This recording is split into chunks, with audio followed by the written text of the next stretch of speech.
In this video, I will be ranking the episodes in the second game of the Ace Attorney series titled Phoenix Wright Ace Attorney Justice for All. The game originally came out in Japan on the Game Boy Advance 1 year after its predecessor in 2002. It was then re-released on the Nintendo DS in 2006. However, unlike its predecessor, the DS re-release doesn't have a bonus case, meaning there's no extra features to use in any of the episodes that utilize the capabilities of the DS. However, there is one new element for use in the game, and that is the Magatama, which you can use to unlock secrets that the witnesses are keeping to help your case. Anyway, let's get straight to the rankings, but first, a spoiler alert. Make sure you play through the whole game before you watch. Number 4, Turnabout Big Top. No surprises here, it is nearly universally agreed upon that this is one of the weakest episodes in the series. It's a shame because the premise had a bit of promise. The famed magician Maximilian Galactica has been accused of murdering the ringmaster of the circus in which he performs, and it is up to Phoenix and Maya to learn the truth of the matter and set him free. But intertwined in this plot is a cliché love triangle. Max wants to propose to the 16-year-old daughter of the ringmaster, but that's not all. There's also the ventriloquist, or rather the ventriloquist's puppet, who also wants to marry her. When you take note of the two men that have their eyes for her, the magician being 21 and the ventriloquist being 31, yeah, it's just crazy. On that topic though, the characters aren't much to really love. Max does his job fine, but not one of my favorite clients. Regina is okay. Ben and Trillo are just there. Mo, for a character whose jokes are supposed to be bad, is just so irritating to work through with his dialogue. I don't want to deal with him laughing at his old bad jokes so dang often, though cross-examining him does bring about a unique concept of penalizing you for pressing the wrong statements. If only that didn't mean more bad jokes, not as many people would have a problem. And Acro has to be one of the most sympathetic culprits in the series, at least he's intended to be. Another major complaint is just how much backtracking there is in the episode. You're constantly moving to different locations, sometimes even having multiple tasks at once, making it hard to keep track of where to go or what to do.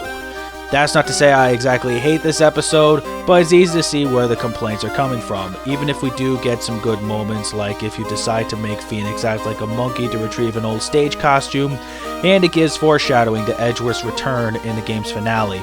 Other than that, there's not a huge connection to the main story that this episode really has, nor is it exactly good. Number 3, The Lost Turnabout. This episode is the tutorial for the game and a pretty weak one compared to the first Turnabout.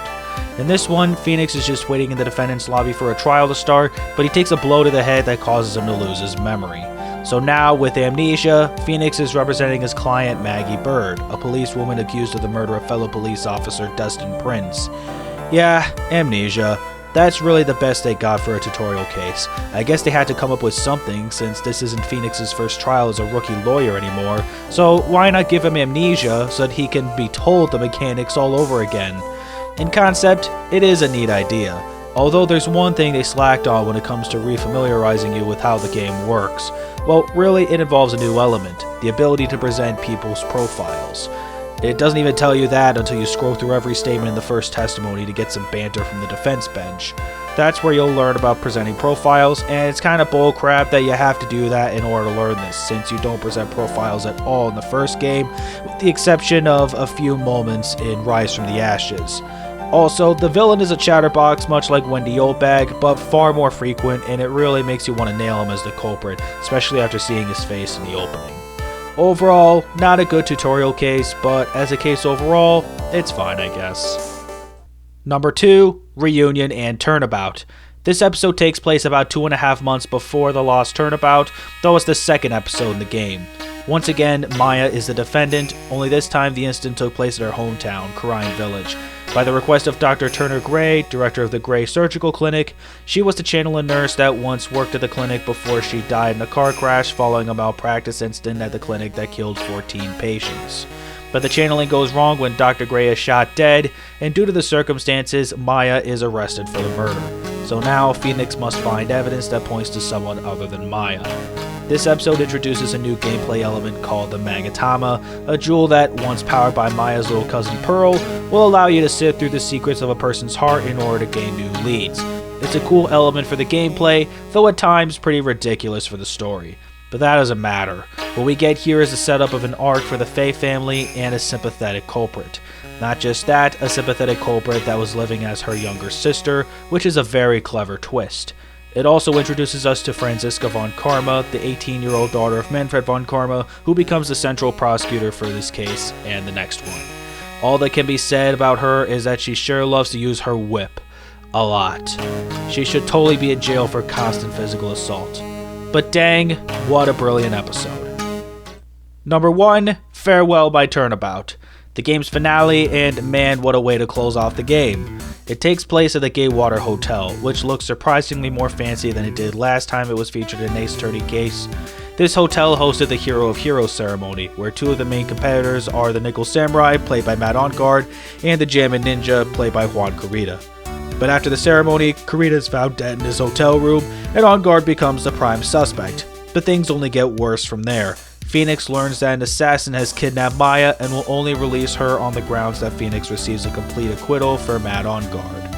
As you'd expect from that synopsis, the stakes in this episode are very high. At every moment, every cross-examination, every opportunity to answer a question or present evidence, there's always a form of tension because of your situation.